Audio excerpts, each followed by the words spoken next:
सुबह का समय था। वीर अपने कक्ष में बैठा अपनी पत्नी सिया के साथ भोजन कर रहा था। तभी अचानक उसका बड़ा भाई रघुवीर वहां आ पहुंचा। अरे वीर, खाना खत्म करके आज खेत पर चले जाना। वहाँ मजदूर कम पड़ गए हैं और फसल काटना बहुत जरूरी है। भैया आप नहीं जा रहे क्या? नहीं, आज मैं नहीं जा सकता। एक बड़ा सौदागर मुझसे मिलने आने वाला है। तुम चले जाना, बहुत जरूरी है। इतना कहकर रघुवीर वहां से चला गया। उसके जाते ही सिया के चेहरे पर गुस्सा साफ दिखाई देने लगा। ये क्या है, आपके भैया रोज कोई ना कोई बहाना बनाकर आपको काम पर भेज देते हैं और खुद घर में आराम करते रहते हैं। अरे छोड़ो ना सिया, बड़ा भाई पिता के समान होता है। तुम बेकार में चिंता कर रही हो। इतना कहकर वीर सीधे खेत की ओर निकल गया। उधर सिया अपने कमरे से बाहर आई ही थी कि उसकी जेठानी लता वहां आ गई। सिया, कल रात से मेरी तबीयत ठीक नहीं है। पूरा शरीर दर्द कर रहा है, शायद बुखार भी है। आज घर का सारा काम तुम संभाल लो। जी दीदी, आप आराम कीजिए, मैं सब संभाल लूंगी। लता मुस्कुराई और अपने कमरे में चली गई। कमरे के अंदर जाते ही लता रघुवीर से बोली, भगवान करे ऐसी भोली देवरानी हर किसी को मिले। और मुझे भी हर जन्म में ऐसा ही सीधा सादा भाई मिले।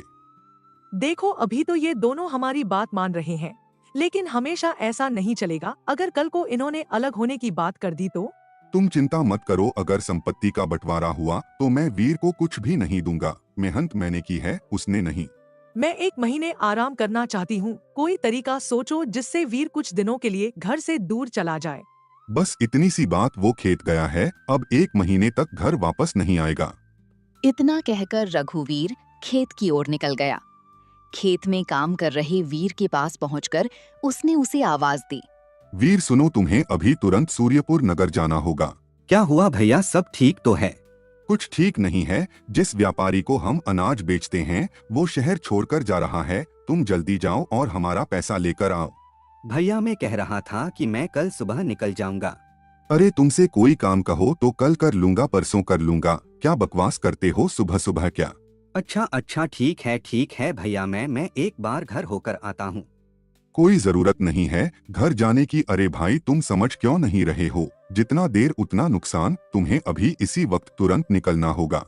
वीर ना चाहते हुए मजबूरी में बिना घर गए ही सूर्यपुर नगर निकल पड़ा। सूर्यपुर नगर जाने का रास्ता है 15 दिन का, आने का भी रास्ता 15 दिन का। अब ये 1 महीने से पहले तो घर वापस नहीं आ पाएगा। इतना कहकर धर्मदास अपने घर लौट आया और खुशी खुशी सारी घटना अपनी पत्नी को बता दी। शाम हो गई लेकिन वीर घर नहीं लौटा। उसकी पत्नी सिया चिंतित हो गई। सिया रघुवीर के पास आकर बोली, भैया वीर अभी तक वापस क्यों नहीं आए? अब क्या है सिया कि उसे मैंने एक बहुत महत्वपूर्ण काम से सूर्यनगर राज्य भेजा है। वहाँ से आने में तो बहुत समय लग जाएगा। वो मुझसे मिले बिना ही चले गए। अब देखो भाई, यह सब तो मुझे नहीं पता कि वो तुमसे मिलकर क्यों नहीं गया। अब तो यह आपस में पति पत्नी का मामला है, मैं क्या कर सकता हूँ। इतना कहकर रघुवीर वहां से चला गया। अगले दिन लता ने फिर से सिया से बहाना बनाया और सारा दिन आराम करती रही। दिन ऐसे ही बीतते चले गए और 1 महीना गुजर गया। आखिरकार वीर वापस घर लौटा। आप बिना बताए चले गए और यहाँ मुझे एक पल भी आराम नहीं मिला। दीदी रोज बहाना बनाकर सारा काम मुझसे करवाती रही। मुझे समझ नहीं आता, मैं इस घर की बहू हूँ या नौकरानी। वीर गहरी सोच में डूबा हुआ था। उसकी आंखों में अब सच्चाई साफ दिखने लगी थी। जब मैं वहाँ पहुँचा तो उस व्यापारी ने साफ कहा कि वो कहीं नहीं जा रहा। उसका सारा कारोबार और जीवन वहीं है। मुझे लगता है भैया ने जानबूझकर मुझे वहाँ भेजा था। बस अब बहुत हो गया, अब हमें अलग हो जाना चाहिए। मैं भी सुकून से जीना चाहती हूँ। शायद तुम सही कह रही हो सिया, अब मुझे भी कुछ करना होगा। अगले दिन वीर अपनी पत्नी सिया के साथ अपने बड़े भाई रघुवीर के कमरे में पहुंचा। नमस्ते भैया, मुझे आपसे एक जरूरी बात करनी है। अरे आओ वीर आओ, बताओ क्या बात है।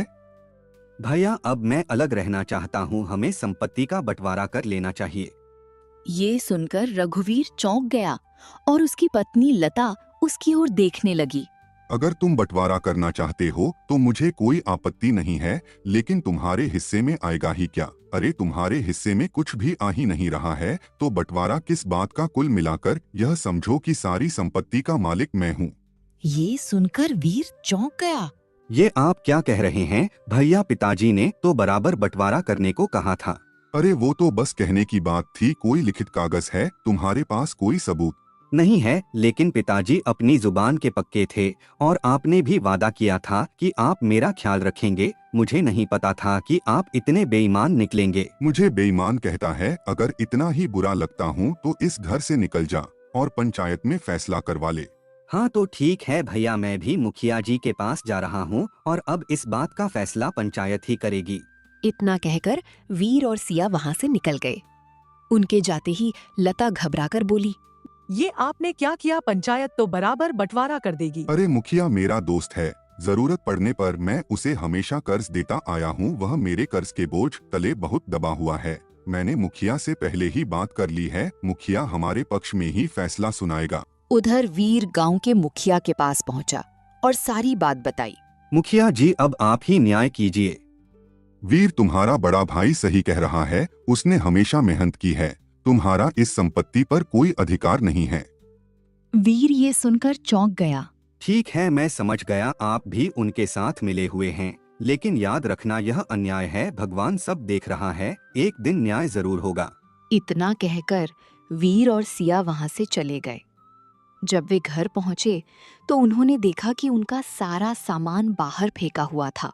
छोटे राजकुमार जी, वो आए मुखिया के घर। अपने कदमों पर चल के जाओगे घर से बाहर या तुम्हें 4 लोगों से उठवाकर फिकवाऊं? क्योंकि अब मेरे घर में तुम्हारे लिए कोई जगह नहीं है। क्योंकि तुम ही तो कहते हो तुम्हें अलग होना है तो अलग हो जाओ, लेकिन हाँ एक शर्त पर तुम्हें अपने घर में रहने की इजाजत दे सकता हूँ। अगर तुम सारी जिंदगी मेरे नौकर बनकर रहो और तुम्हारी पत्नी नौकरानी बनकर रहे। बोलो स्वीकार है?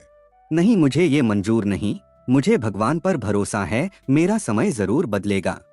इतना कहकर वीर ने अपना सामान उठाया और सिया के साथ वहां से निकल गया। दोनों जंगल की एक छोटी सी झोपड़ी में रहने लगते हैं। समय बीतता गया और धीरे धीरे वीर और सिया के पास जो थोड़ा बहुत सामान बचा था वो भी खत्म हो गया। हमारे पास जो कुछ भी बचा हुआ था वो सब खत्म हो गया है। अब हम क्या करेंगे? तुम चिंता मत करो सिया, मैं आज गांव जा रहा हूँ, वहाँ मजदूरी करके कुछ कमाई कर लूंगा। इतना कहकर वीर गांव की ओर निकल गया। उसने पूरे गांव में काम ढूंढा, लेकिन हर जगह उसे मना कर दिया गया। कारण साफ था, उसके बड़े भाई रघुवीर का डर। थका हारा और निराश होकर वीर एक पेड़ के नीचे बैठ गया। तभी वहां उसकी पुरानी परिचित गंगा देवी काकी आईं। अरे वीर बेटा, क्या हुआ? इतने परेशान क्यों हो? क्या बताऊं काकी, सोचा था मेहनत करके गुजारा कर लूंगा, लेकिन भैया ने सबको मना कर दिया है कि मुझे कोई काम ना दे। गंगा देवी की आंखों में दया भर आई। देखो बेटा, मेरे पास ज्यादा तो नहीं है, लेकिन ये थोड़ा सा धन है, तुम रख लो। नहीं काकी, मैं ये नहीं ले सकता। उधार समझकर रख लो, तुम्हारे पिताजी ने मेरी बहुत मदद की थी। काकी ने वीर को पैसे दिए और वहां से चली गईं। वीर ने थोड़ा सा खाना खरीदकर झोपड़ी में लौटा और सारी बात सिया को बताई। यह तो थोड़ा सा खाना है, ये खाना कब तक चलेगा? तभी बाहर से एक कमजोर आवाज सुनाई दी। कोई है, मैं बहुत भूखा हूँ, कुछ खाने को दे दो। वीर बाहर आया। एक बेहद कमजोर और भूखा आदमी खड़ा था। वीर उसे आदर से अंदर ले आया। सिया ने बिना सोचे समझे सारा खाना उसके सामने रख दिया। भिखारी ने पूरा भोजन खा लिया। मुझे पता है ये तुम्हारा आखिरी भोजन था, लेकिन मैं इसे यूं ही नहीं लूंगा, बदले में तुम्हें कुछ दूंगा। भिखारी ने एक मिट्टी का मटका उनके सामने रखा और कहा, ये मेरी तरफ से मटका, ये तुम रख लो। नहीं बाबा, हम ये नहीं ले सकते, इसे आप ही रख लीजिए। तुम्हें रखना ही होगा, ये कोई साधारण घड़ा नहीं है, ये जादुई है, तुम जो मांगोगे ये देगा। लेकिन याद रखना, जिन्होंने तुम्हारे साथ बुरा किया तुम उनके जैसे मत बनना, उनके साथ अच्छा व्यवहार करना। इतना कहकर भिखारी चला गया। अर्जुन और गौरी को कुछ भी समझ नहीं आया। लगता है इस भिखारी की दिमागी हालत कुछ ठीक नहीं, पता नहीं क्या उल्टा सीधा बोल कर गया। क्या बताऊं सिया, न जाने क्यों मुझे वो भिखारी बड़ा रहस्यमयी लगा। मैंने उस अपने जीवन में कभी नहीं देखा और उसकी बातें, और तुम ही सोचो उसने ऐसा क्यों कहा। हमारे साथ लोगों ने जैसा व्यवहार किया, हमें उनके जैसा नहीं बनना चाहिए बल्कि उनके विपरीत व्यवहार करना चाहिए, मतलब बुरे के साथ अच्छा। तो तुम कहना क्या चाहते हो? कहीं तुम उस भिखारी की बातों में तो नहीं आ गए और सच में इसे जादुई तो नहीं मान रहे? एक बार कोशिश करने में क्या जाता है। वीर ने घड़े की ओर देखकर कहा। मुझे धन चाहिए, क्या तुम दे सकते हो? अचानक घड़े से आवाज आई। हाँ, मैं जादुई घड़ा हूँ, तुम जो मांगोगे मैं दूंगा। अगले ही पल घड़े से चमक उठी और सोने के सिक्के निकलने लगे। कुछ ही देर में पूरी झोपड़ी सिक्कों से भर गई। मेरा शक सही था, वो कोई साधारण आदमी नहीं था। उसने हमें गरीब से अमीर बना दिया, हमारे थोड़े से भोजन के बदले उसने हमें धनवान बना दिया। कुछ ही समय में वीर ने एक भव्य हवेली बनवाई और बहुत सारे खेत खरीद लिए। धीरे धीरे उसकी प्रसिद्धि पूरे इलाके में फैल गई। एक दिन गांव का मुखिया उसके पास आया। वीर, मेरे व्यापार में बहुत नुकसान हो गया है, क्या तुम मेरी मदद कर सकते हो? मुझे माफ कर दो, मैंने तुम्हारे साथ अन्याय किया था। नहीं मुखिया जी, मुझे आपसे कोई शिकायत नहीं है। अगर उस समय ऐसा नहीं होता तो शायद मैं आज यहाँ नहीं होता। वीर ने उसे ढेर सारे सोने के सिक्के दे दिए। मैं तुम्हारा एहसान कभी नहीं भूलूंगा। मुखिया वहां से चला गया।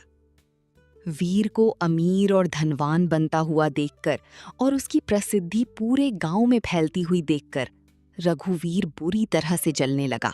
अरे, जहाँ तक मैं जानता हूँ उस ससुरे अर्जुन के पास एक फूटी कौड़ी भी नहीं थी। अरे, अचानक से उसके पास इतना धन कहाँ से आ गया कि गांव में उसकी आलीशान हवेली बन गई? मुझे समझ नहीं आता, एक समय जिस वीर के पास कुछ भी नहीं था, वो अचानक इतना बड़ा आदमी कैसे बन गया? ये सब साधारण नहीं है, उसके पास जरूर कोई रहस्यमयी चीज है, वरना इतनी जल्दी कोई अमीर नहीं बन सकता। उस दिन के बाद रघुवीर ने वीर पर नजर रखना शुरू कर दिया। वो रोज उसे चुपचाप देखता, उसके आने जाने पर नजर रखता। एक दिन मौका मिलते ही वो चुपके से वीर की हवेली में घुस गया। अंदर का दृश्य देखकर वो हैरान रह गया। वीर और सिया एक साधारण से दिखने वाले घड़े के सामने बैठे थे। हे जादुई घड़े, हमें धन चाहिए। अगले ही पल घड़े से तेज रोशनी निकली और सोने के सिक्कों की बारिश होने लगी। रघुवीर की आंखें चौड़ी रह गईं। तो यही है असली राज, अब ये घड़ा किसी भी कीमत पर मुझे चाहिए। जैसे ही वीर और सिया वहां से कुछ देर के लिए बाहर गए, रघुवीर तुरंत उस कमरे में घुस गया और घड़े को उठाकर अपने घर भाग गया। घर पहुंचकर उसने सारी बात अपनी पत्नी लता को बताई। देखा तुमने, यही है वो जादुई घड़ा जिससे वीर अमीर बना है। हे जादुई घड़े, हमें सोना नहीं, हमें दुनिया के सबसे चमकदार हीरे चाहिए। अचानक तेज रोशनी हुई और रघुवीर एक कुत्ते में बदल गया।